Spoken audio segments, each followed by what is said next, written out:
میں نے 12 نہیں تقریباً 24-27 ضلع کراس کیے، لیکن میں اپنے منزل پر پہنچ چکا ہوں.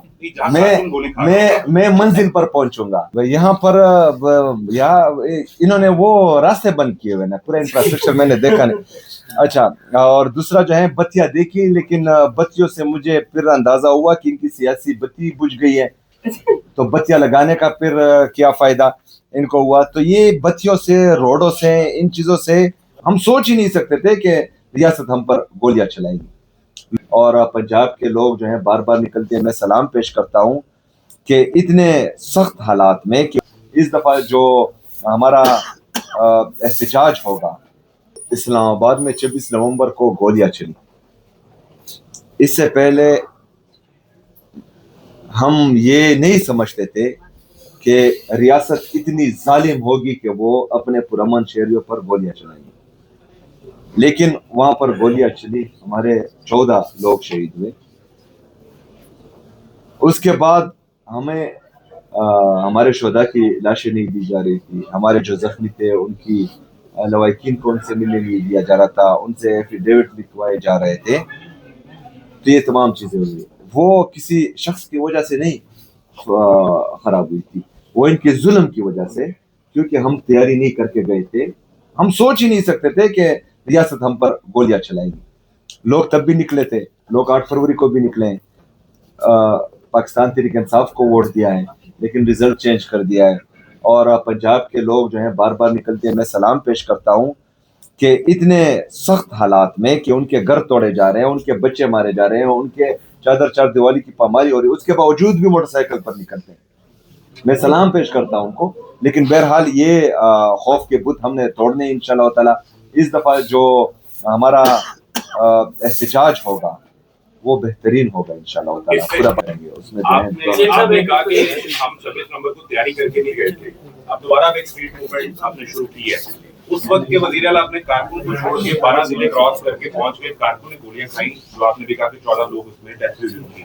اب اگر اسٹریٹ موومنٹ کے کسی نتیجے میں اب دوبارہ اسی ڈی چوک کے مقام پر پہنچتے ہیں تو یہ کیا شورٹی ہے کہ اب کے سی ایم سہیل آفریدی تو 12 ضلع کراس کر کے نہیں جائیں گے اور کارکن کے ساتھ کھڑے ہوں گے؟ ایک چیز.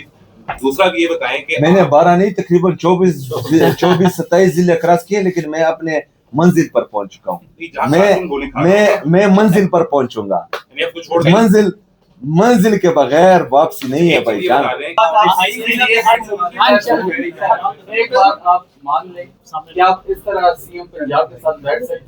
ہاں تو بس پلیز تھوڑا سا صبر رکھیں، ہاں تحمل رکھیں، تھوڑا سا صاحب کے سامنے بیٹھیں. ہم نے بڑی محنت کی ہے.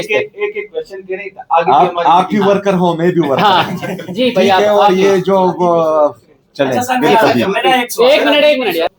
آپ ابھی لاہور آئے ہیں، تو کیا آپ کی طرف سے یا آپ کے وفد کی طرف سے پنجاب حکومت سے اس حوالے سے رابطہ کیا گیا ہے کہ آپ کی حکومت سے کوئی ملاقات ہو، حکومتی نمائندوں سے کوئی ملاقات ہو، یا ان کی طرف سے آپ کے ساتھ کوئی رابطہ کیا گیا ہے کہ وہ آپ سے ملاقات کرنا چاہتے ہیں؟ نہیں، ہم نے لیٹر لکھا تھا کوٹ لکھپت جیل میں جو ہمارے اسیران ہیں ان سے ملنے کے لیے، وہ لیٹر کیا تھا. دوسرا لیٹر کیا تھا کہ ہم یہاں آ رہے ہیں اور جو پروٹوکولز ہوتے ہیں صبح پروونشل گورنمنٹس کی تو وہ ہم نے فالو کیے ہیں. اور ان سے جو ہے ادھر کوئی آئنسٹائن ہے جو میں فارمولا لے کر جاؤں گا ان سے ملنے کو.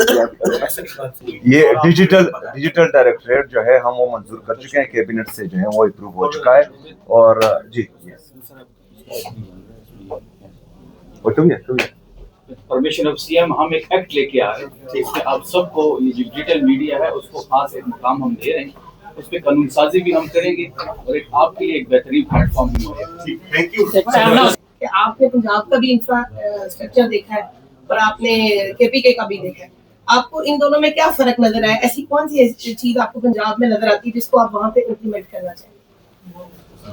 اچھا، یہاں پر انہوں نے وہ راستے بند کیے ہوئے نا، پورا انفراسٹرکچر میں نے دیکھا نہیں. اچھا، اور دوسرا جو ہے بتیاں دیکھی، لیکن بتیوں سے مجھے پھر اندازہ ہوا کہ ان کی سیاسی بتی بجھ گئی ہے، تو بتیاں لگانے کا پھر کیا فائدہ ان کو ہوا. تو یہ بتیوں سے، روڈوں سے، ان چیزوں سے جو ہے قومی نہیں بنتی. جو عمران خان صاحب نے اس قوم کو شعور دیا ہے، اور 8 فروری 2024 کو ہم نے وہ دیکھا نا، انہوں نے یہ تو کہہ رہے ہیں کہ ہم نے تمام یہ چیزیں کی ہیں، لاہور کو ڈیولپ کیا ہے،